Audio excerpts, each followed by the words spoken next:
Beh, è un progetto che i giovani della Proloco stanno portando avanti da 15 anni. Noi come amministrazione abbiamo fatto diversi interventi di riqualificazione.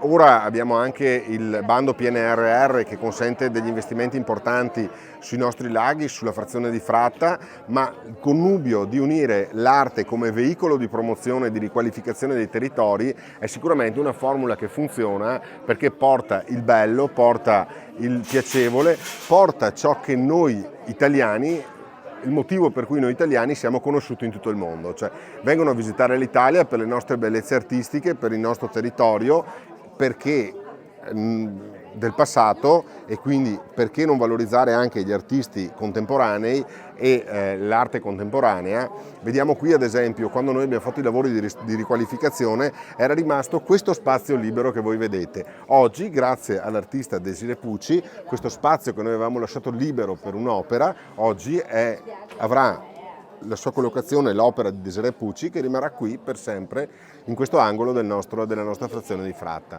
Quindi l'arte che caratterizza e mette dei punti fissi nel nostro territorio.